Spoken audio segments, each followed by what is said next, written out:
जय हिंद दोस्तों। आज की जो हमारी क्लास होगी वो होगी मूल अधिकार यानी कि फंडामेंटल राइट्स के बारे में।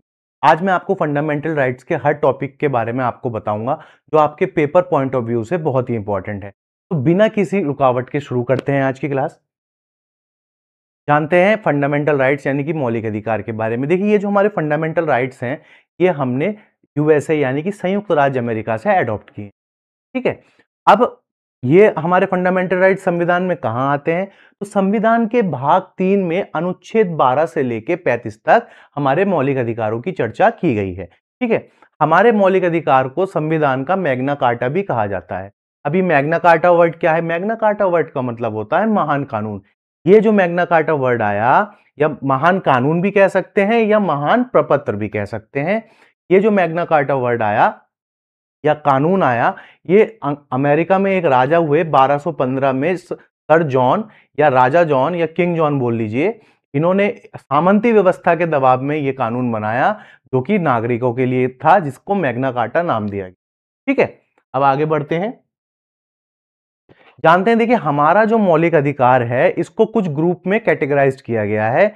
वो कौन कौन से ग्रुप हैं तो ये एक बार इधर देखते हैं। देखिए, समानता का जो अधिकार है, ठीक है, वो आता है अनुच्छेद 14 से लेके 18 तक। ठीक। ऐसे ही स्वतंत्रता का जो अधिकार है वो अनुच्छेद 19 से लेके अनुच्छेद 22 तक आता है। और शोषण के विरुद्ध जो अधिकार है वो 23 से लेके 24 तक आता है। इसी प्रकार धार्मिक स्वतंत्रता का जो अधिकार है वो आर्टिकल 25 से लेके आर्टिकल 28 तक आता है। इसी प्रकार सांस्कृतिक और शैक्षणिक जो अधिकार हैं वो अनुच्छेद 29 और अनुच्छेद 30 बताता है। और इसी प्रकार संवैधानिक उपचारों का जो अधिकार है, जिसे हम रिट्स भी बोलते हैं, वो अनुच्छेद 32 बताता है। ठीक है। एक एक करके इनके बारे में जानेंगे और सारे मूल अधिकारों की विस्तृत चर्चा करेंगे। देखिए, आर्टिकल 12 यानी कि अनुच्छेद 12 जो बताता है वो हमारे राज्य की डेफिनेशन बताता है कि राज्य क्या होगा। एक बार जानते हैं। इसके अनुसार राज्य में भारत सरकार और संसद, प्रत्येक राज्य की सरकार और विधानमंडल और भारत के क्षेत्र के भीतर या उसके अधीन सभी स्थानीय या प्राधिकारी इसमें शामिल होते हैं। ठीक है। तो जो भी मुकदमा चलता है या जो भी मामले आते हैं वो एक राज्य से लेकर दूसरे राज्य के बीच में चला जाता है। तो ये राज्य की डेफिनेशन कौन बताता है? हमारा अनुच्छेद 12। इसी प्रकार अनुच्छेद 13 ये बताता है कि जो भी कानून, चाहे वो पहले का हो चाहे ये अब का हो, जो मौलिक अधिकारों का हनन करता है वो अपने आप ही वो कानून शून्य हो जाएगा और इस तरीके का कोई भी जो कानून आगे नहीं बन पाएगा। तो ये अनुच्छेद 13 क्या बताता है? घोषित करता है कि कोई भी कानून मौलिक अधिकारों का जब भी उल्लंघन करे तो वह अपने आप ही वो कानून शून्य होगा, वो कानून नहीं बन सकता। ठीक। आगे बढ़ते हैं। अनुच्छेद 14 क्या कहता है? अनुच्छेद 14 कहता है कि जो कानून है वो सबके लिए समान है, चाहे वो बड़ा हो चाहे वो छोटा हो, चाहे वो अमीर हो चाहे वो गरीब हो। ठीक। तो कानून के समक्ष सब समान है। ठीक है। तो ये क्या बताता है? विधि के समक्ष समता या समानता।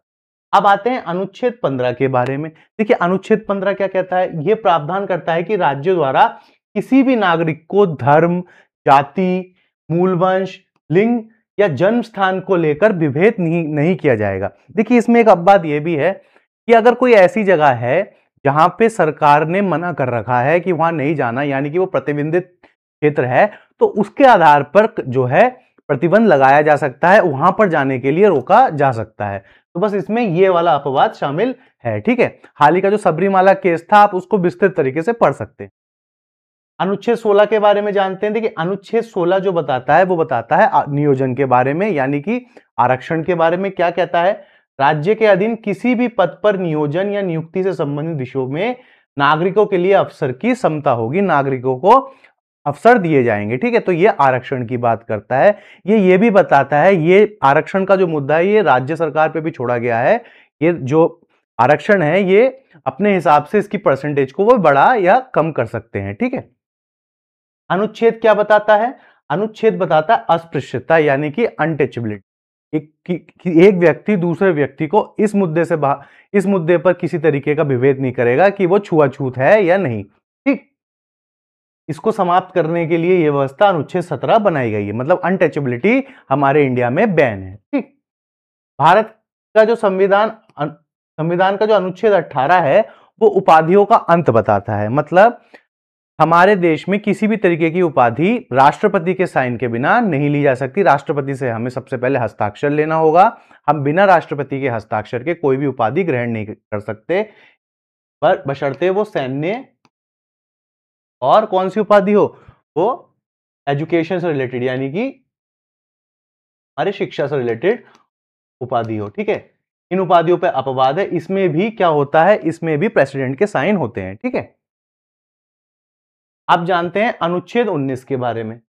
देखिए अनुच्छेद 19 जो बताता है, अनुच्छेद 19 से लेके 22 जो है वो स्वतंत्रता का अधिकार बताता है, पर अनुच्छेद 19 में को भी थोड़ा कैटेगराइज किया गया है। तो वो किस किस में किया है, देखिए इसकी सबसे सिंपल मैं आपको ट्रिक बता रहा हूं। अनुच्छेद 19 के अंदर 6 अधिकार हैं, जिसकी ट्रिक है एसएसओ टीआरबी। एक एक करके जानेंगे।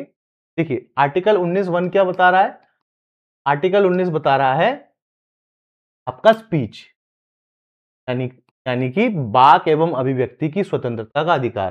ठीक है, जो भी व्यक्ति भारत में रहता है उसको अपनी जो भी बातें हैं या मतलब स्वतंत्रता का अधिकार है, वो स्वतंत्र तरीके से अपनी बात को रख सकता है, बशर्ते उसमें किसी तरीके की उपद्रवी बात ना हो। ठीक है, अभी आर्टिकल 19 में कौन कौन से अधिकार शामिल है, देखिए इसमें इंटरनेट का अधिकार भी है। ठीक है, अब इंटरनेट का अधिकार आर्टिकल 19 में भी है, आर्टिकल 21 में भी है। के साथ इसमें और अधिकार है, इसमें प्रेस का अधिकार है। ठीक है, प्रेस का भी अधिकार है। तो ऐसे अधिकार इसमें शामिल है जो इंपॉर्टेंट है। इसके बाद आता है आर्टिकल 19(2) यानी कि शांतिपूर्वक सम्मेलन में शामिल होने का अधिकार। तो ये कैसा अधिकार है आप जानते हैं। तो ये अधिकार जो है, आप किसी भी सम्मेलन में शामिल हो सकते हैं, बशर्ते आप मर्यादा में रहेंगे, आप कोई ऐसी बात नहीं बोलेंगे जिससे किसी भी तरीके का उपद्रव हो। आप इस सम्मेलन में किसी भी तरीके का हथियार नहीं लेकर जाएंगे। तो ये किस में है, कि आर्टिकल 19(2) में है।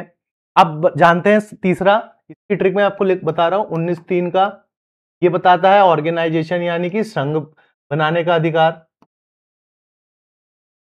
ठीक है, आर्टिकल 19(3) क्या बताता है, ये बताता है संघ बनाने का अधिकार। आपको संघ बनाने की स्वतंत्रता है, बशर्ते आप किसी भी तरीके का उपद्रव ना करें और किसी भी तरीके की गलत भावना से उस संघ को ना चलाएं। तो ये किस में आता है, ये भी संघ बनाने का अधिकार आर्टिकल 19(3) में आता है। इसी प्रकार आर्टिकल 19(4) क्या कहता है, आर्टिकल 19 का जो चौथा अधिकार कहता है, वो कहता है स्वतंत्रता का अधिकार, यानी सॉरी वो कहता है ट्रैवलिंग का अधिकार। मतलब आप कहीं भी घूम सकते हैं भारत में, बशर्ते वो एरिया जहां प्रतिबंधित एरिया हो सरकार द्वारा, आप वहां नहीं जा सकते। इसके अलावा आप भारत में कहीं भी घूम सकते हैं। ठीक है, इसी प्रकार आर्टिकल 19 जो 5 है वो क्या बता रहा है, पांचवा अधिकार रेसिडेंस का बता रहा है।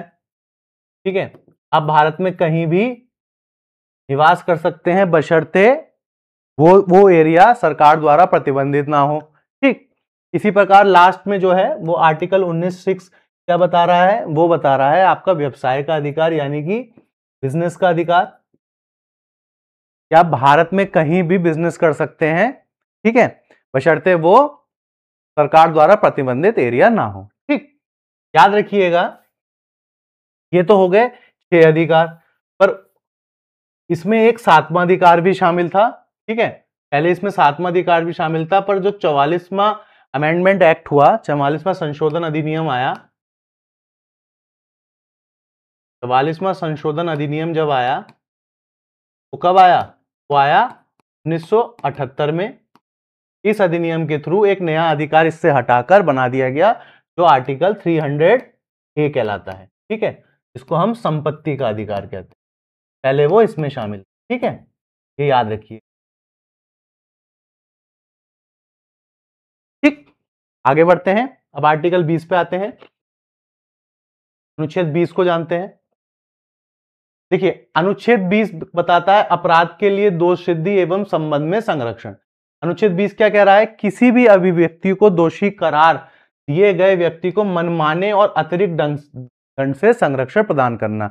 यानी भी किसी भी दोषी को एक दंड के लिए एक ही बार सजा दी जाएगी, उसको एक दंड से अतिरिक्त सजा देने का प्रावधान हमारे संविधान में नहीं है। ठीक है, अगला बताता है अनुच्छेद 21। देखिए अनुच्छेद 21 में कई तरीके के अधिकार हैं, करीबन 34 अधिकार हैं, ठीक है, 34 अधिकार हैं।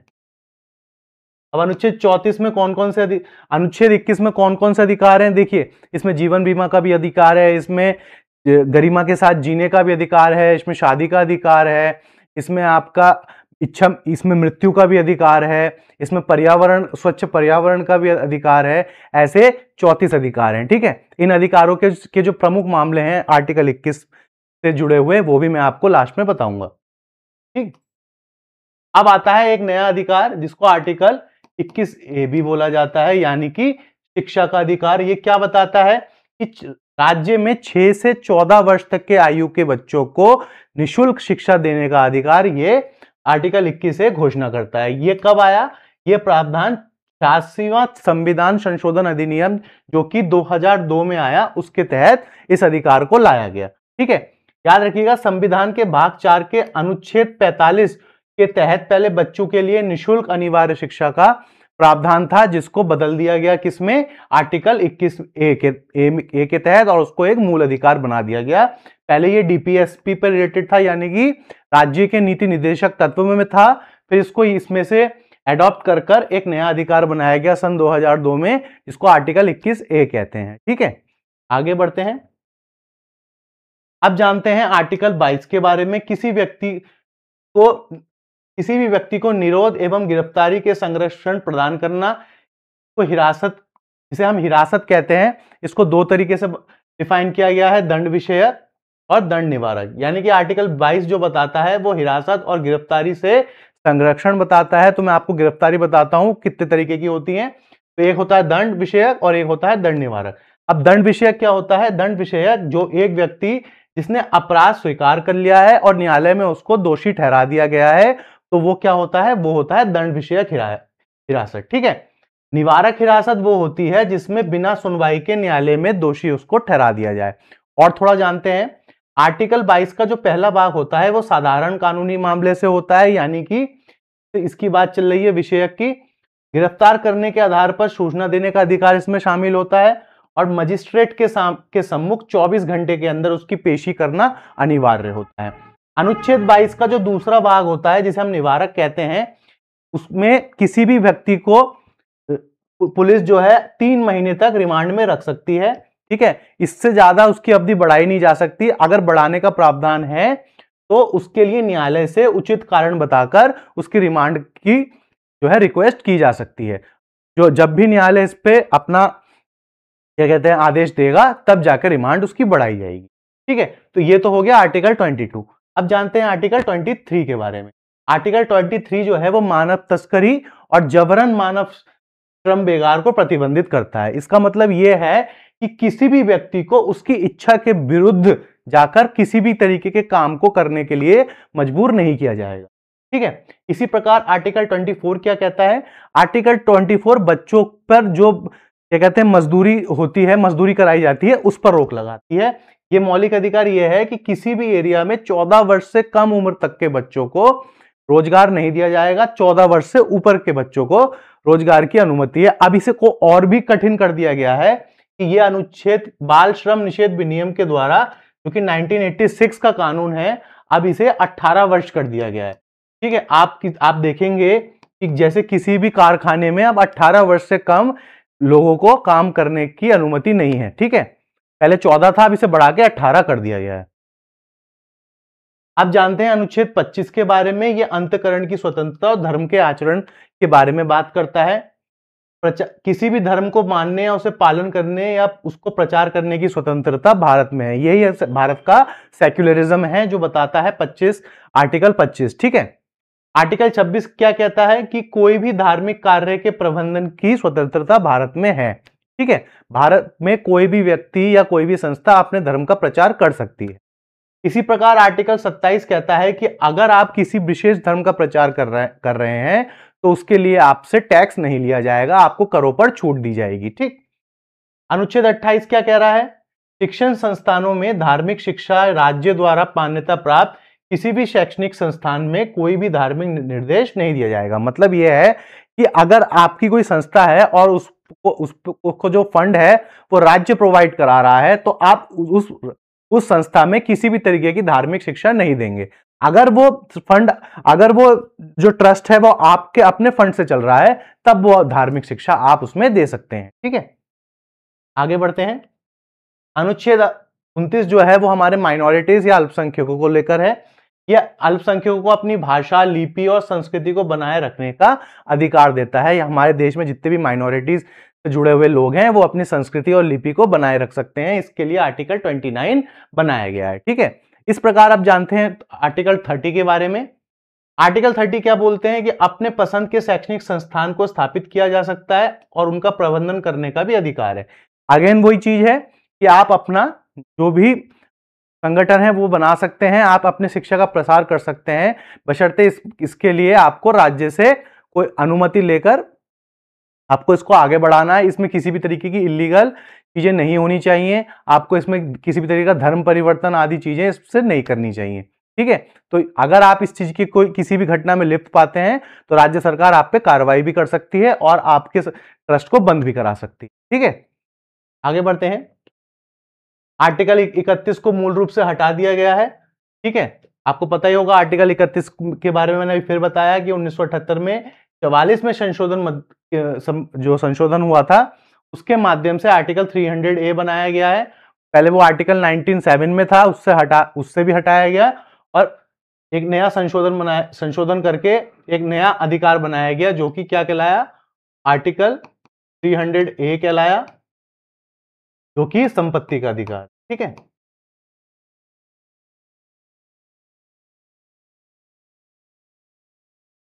आगे बढ़ते हैं, जानते हैं अनुच्छेद 32 के बारे में। देखिए जो अनुच्छेद 32 है वो संवैधानिक उपचार यानी कि रिट्स की बात करता है, रिट्स की बात करता है। आप रिट्स जो है अनुच्छेद 32 के तहत सुप्रीम कोर्ट, अनुच्छेद 32 के तहत सुप्रीम कोर्ट और अनुच्छेद 226 के तहत हाई कोर्ट में रिट्स के प्रावधान है। ठीक है, अभी रिट्स को हम एक बारी बारी समझते हैं कि रिट्स होते क्या है। देखिए रिट का जो विकास है वो इंग्लैंड से आया है। ठीक है, कहां से आया है, वो इंग्लैंड से आया है। ठीक, अभी होते क्या है रिट्स, देखिए सबसे पहले 5 तरीके के रिट्स होते हैं। पहला रिट जो होता है वो होता है बंदी प्रत्यक्षीकरण, यानी कि लैटिन भाषा में इसको बोलते हैं हैबियस कॉर्पस। समझते हैं, देखिए ये एक व्यक्ति को न्यायालय के सामने पेश करने का आदेश है जिसे गैर कानूनी तरीके से हिरासत में लिया गया है। जो हमारा न्यायालय है वो कहता है कि व्यक्ति को पेश किया जाए। ठीक है, तो इसीलिए बंदी प्रत्यक्षीकरण की जो है आपके सामने रिट की पेशी ऐसे इस तरीके से होती है कि किसी भी व्यक्ति को 24 घंटे के अंदर न्यायालय में पेश करना अनिवार्य है। परमादेश का मतलब होता है हम आदेश देते हैं, जिसे हम मैंडमस भी बोलते हैं। किसी भी अधीनस्थ न्यायालय, सरकारी अधिकारी या प्राधिकरण को सार्वजनिक कर्तव्य पूरा करने के लिए आदेश दिया जाता है। अभी किस तरीके से होता है कि सर्वोच्च न्यायालय आदेश देता है कि कोई भी न्यायालय, अधीनस्थ न्यायालय, कोई भी अधिकारी या कोई भी प्राधिकरण अपने कर्तव्य को सही तरीके से पूरा कर रहा है या नहीं। ठीक, प्रतिषेध क्या होता है, प्रतिषेध का मतलब होता है प्रोहिबिशन। प्रोहिबिशन में क्या होता है कि एक उच्च न्यायालय अपने निचली अदालत को अपने एकाधिकार से बाहर जाने के लिए रोकता है। ठीक है, इसी प्रकार आता है उत्प्रेषण, इसको सर्यूशरी बोलते हैं। यह एक निचली अदालत या न्यायाधिकरण के आदेश को रद्द करने के लिए जारी की जाती है। अगर किसी न्यायालय ने कुछ ऐसा क्या कहते हैं डिसीजन दे दिया है जो उसके अधिकार क्षेत्र से बाहर है, तो वो उसको सर्यूशरी रिट के थ्रू रोका जा सकता है। अधिकार परीक्षा, जिसे हम कहते हैं क्यू वारंटो, ये किसी व्यक्ति के उस सार्वजनिक पद पर बने रहने की वैधता है जिसकी जांच करने के लिए उसे जारी की जाती है। यानी कि किसी भी अधिकारी पर मतलब किसी भी अधिकारी पर इस पे क्या कहते हैं इस पर जारी की जाती है कि उसने अपने अधिकार क्षेत्र से कोई बाहर कार्य किया या नहीं, उसने अपने कार्य का कोई अनुचित दुरुपयोग तो नहीं किया। ठीक है, याद रखिएगा बंदी प्रत्यक्षीकरण जो है वो सार्वजनिक तथा निजी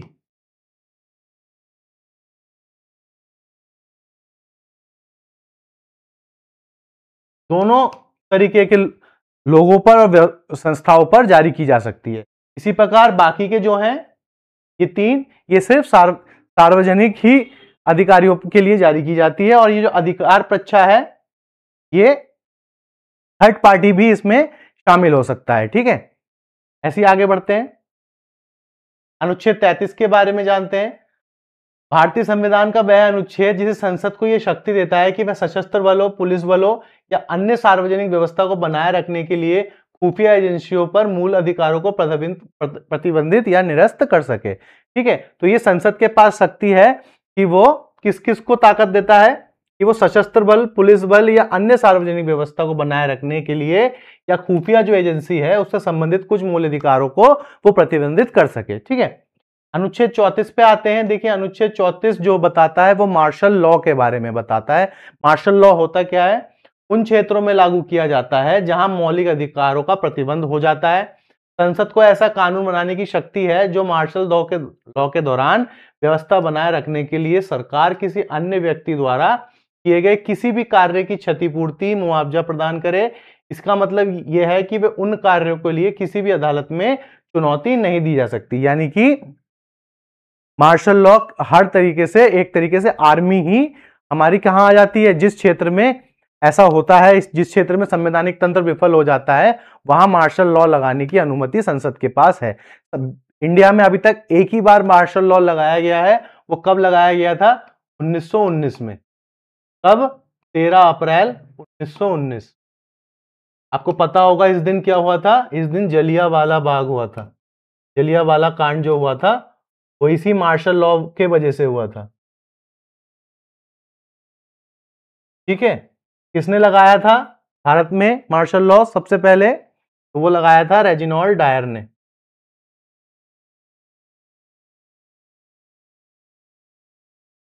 ठीक है, आगे बढ़ते हैं। अनुच्छेद 35 के बारे में जानते हैं। देखिए, ये प्रावधान करता है कि मौलिक अधिकारों को प्रभावी बनाने के लिए जो भी कानून होगा उसकी शक्ति किसके पास होगी? सिर्फ संसद के पास होगी, विधानमंडलों के पास नहीं होगी। ठीक है, अब जानते हैं मौलिक अधिकारों से जुड़े कुछ इंपॉर्टेंट केसेस, कुछ प्रमुख मामले। एक एक करके इसकी चर्चा करते हैं। सबसे पहले एक मामला आता है ए के गोपालन बनाम मद्रास राज्य। ये कब आया? सन 1950 में आया। देखिए, ये एक तरीके का प्रिवेंटिव डिटेंशन था, यानी कि एक निवारक निरोध कानून की संवैधानिक से संबंधित था। अभी क्या था? सर्वोच्च न्यायालय ने यह माना कि विधायी प्रक्रिया द्वारा स्थापित कानून वैध है, चाहे वो व्यक्तिगत स्वतंत्रता को ही प्रतिबंधित करता हो। मतलब ये मामला कहता है कि हम मौलिक अधिकारों पर प्रतिबंध लगा सकते हैं। ठीक है, अगला जो मामला आया वो आया शंकरी प्रसाद बनाम भारत संघ मामला, जो कि 1951 में आया। इस मामले में सर्वोच्च न्यायालय ने यह माना कि संसद के पास संविधान संशोधन की शक्ति है।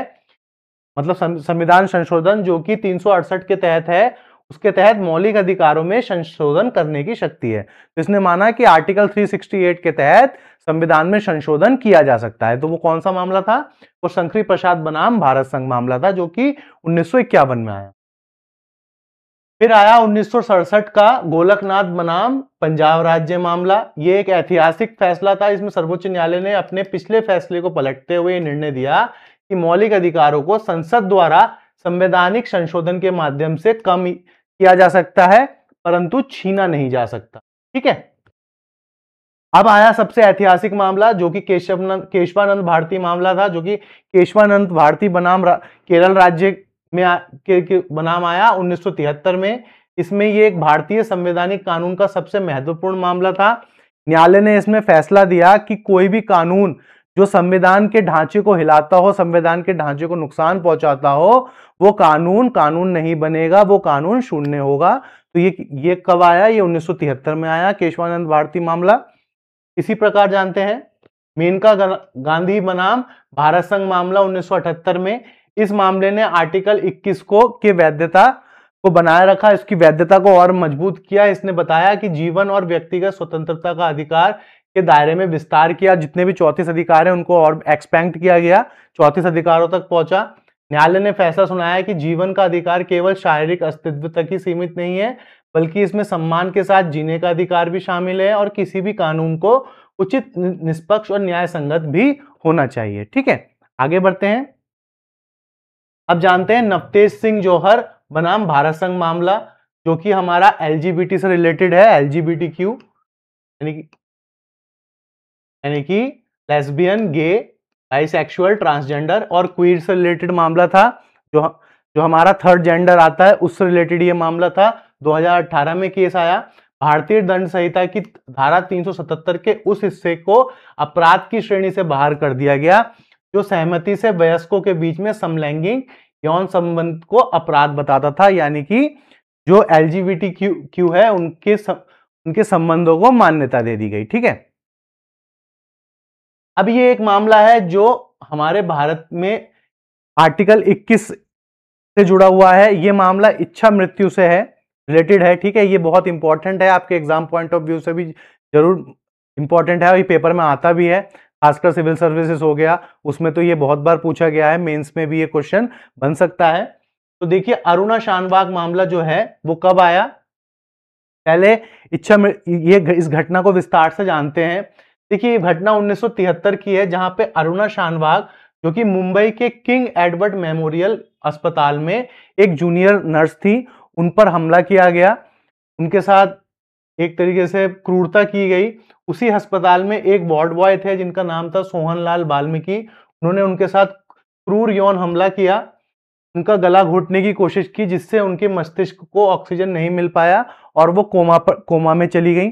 1973 से लेके वो 2015 तक कोमा में रही, ऑलमोस्ट 40 साल हो गए। ठीक है, इसके परिणाम स्वरूप अरुणा शानबाग स्थायी रूप से कोमा में चली गई।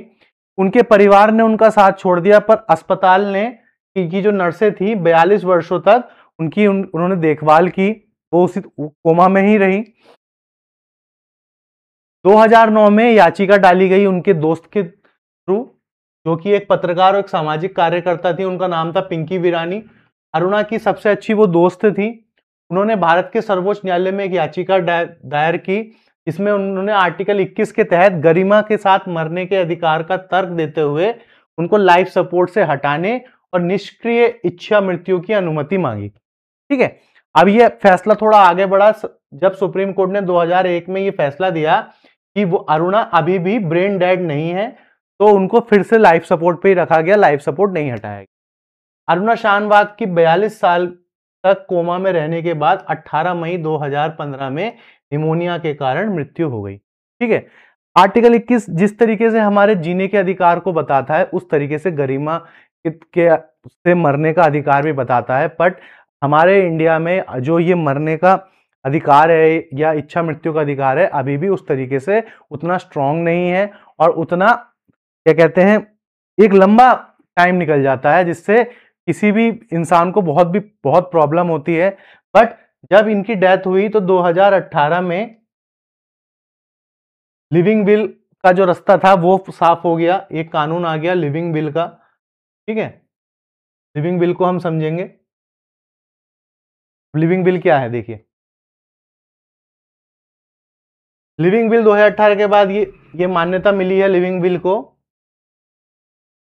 लिविंग विल क्या है, कोई भी व्यक्ति अगर अपना लिविंग विल बुलाता है, मतलब उसकी तबीयत खराब होने पर, अगर उसकी मृत्यु होने पर उससे पहले उसको एक लिविंग विल बनाना होगा, व्यक्ति को एक अग्रिम निर्देश देना होगा। ठीक है, जिसमें ये बताया जाएगा कि कब और किन परिस्थितियों में वो अपना इलाज बंद करवा सकता है।